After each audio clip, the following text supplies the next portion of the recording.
ये देखते हैं प्रश्न। त्रिज्या 12 सेंटीमीटर वाले वृत्त की कोई जीवा केंद्र पर 120 डिग्री का कोण अंतरित करती है तो संगत वृत्तखंड का क्षेत्रफल ज्ञात कीजिए। ठीक है, तो अब देखिए यहाँ पर मैं एक वृत्त बनाया है जिसका केंद्र कौन है, O है। ठीक है, और ए बी इस वृत्त की क्या है, जीवा है। ठीक है, जो केंद्र पर कितना कोण अंतरित कर रही है, वो खुद कह रहे हैं कि 120 डिग्री का कोण अंतरित कर रही है, यानी ये जो जीवा केंद्र 120 डिग्री का कोण अंतरित कर रही है। तो ओ ए और बी को अगर हम मिला तो ओ ए और ओ बी होगी, वृत्त की त्रिज्या होगी। ठीक है, तो हम यहाँ पे लिखते हैं माना वृत्त की त्रिज्या, माना वृत्त की त्रिज्या क्या है, माना वृत्त की त्रिज्या r है। तब ठीक है, वृत्त की त्रिज्या r है तो इन्होंने हमें r मान किसके बराबर दिया बताइए, r बराबर दिया है इन्होंने हमें 12 सेंटीमीटर की 12 सेंटीमीटर वाला वृत्त है। और जो थीटा है वो थीटा इन्होंने हमें कितना दिया, 120 डिग्री।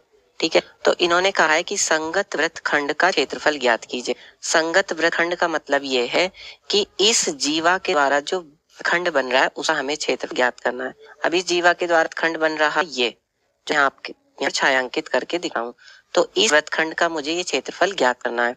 अब ये क्षेत्रफल कैसे मिलेगा, तो उसके लिए हमें क्या करना पड़ेगा, पहले मुझे इस त्रिज्य खंड का क्षेत्र निकालना पड़ेगा।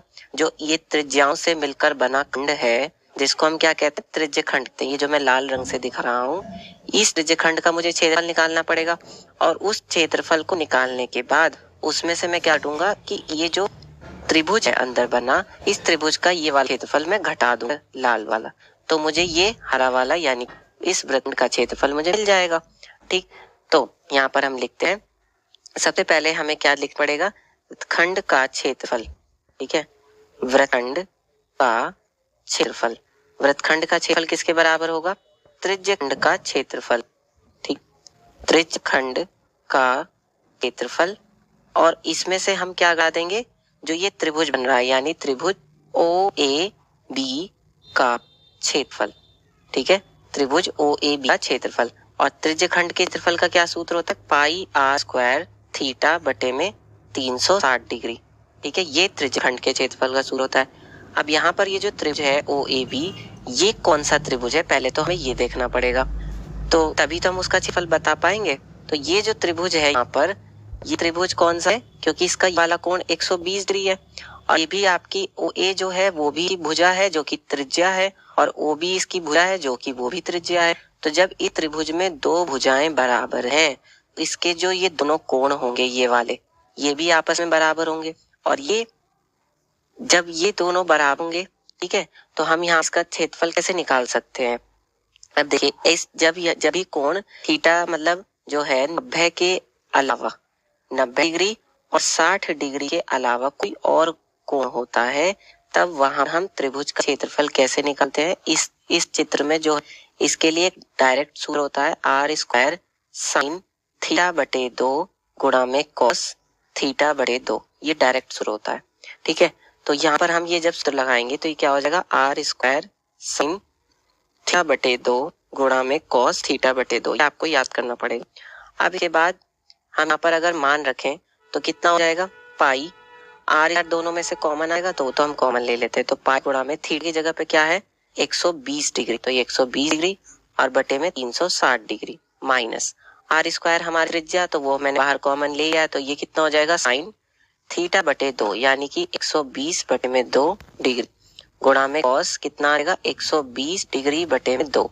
ठीक, अब ये कितना हो जाएगा यहाँ से आर स्क्वायर, और ये हो जाएगा हमारा 12 तिया 36 यानी पाई बटे में 3 माइनस ये कितना हो जाए साइन 60 डिग्री और गुणा में कॉस 60 डिग्री। ठीक है, ये हो जाएगा। अब इसके बाद ये कितना हो जाएगा आर स्क्वायर पाई बटे 3 माइनस साइन 60 डिग्री का मान कितना होता है √3 बटे 2। ठीक है, और गुणा में कॉस 60 डिग्री का मान कितना होता है 1 बटे में 2। ठीक है, अब यहाँ से कितना हो जाएगा, आर जो है त्रिज्या हमें दी है 12, तो 12 का वर्ग हो जाएगा। और अगर मैं यहाँ पे एलसीएम लूं तो ये एलसीएम कितना आएगा, 3 और 4 एलसीएम आएगा 12, और ये कितना हो जाएगा 4 पाई माइनस 3 की गुणा रहेगी तो ये कितना हो जाएगा 3√3 हो जाएगा। ठीक है, अब इसके कितना होगा, ये 12 का वर्ग है उससे एक ये 12 कट जाएगा, तो यहाँ पे बचेगा 12 और 4 पाई का मान हम क्या ले सकते हैं, पाई का मान 3.14 ले सकते हैं, माइनस 3 तो ही है, √3 का मान हम क्या ले सकते हैं, 1.732। ठीक है, अब इसको जब हम आगे सरल करेंगे तो आ जाएगा 12 और ये कितना आएगा, तो ये आ जाएगा हमारा 7.364।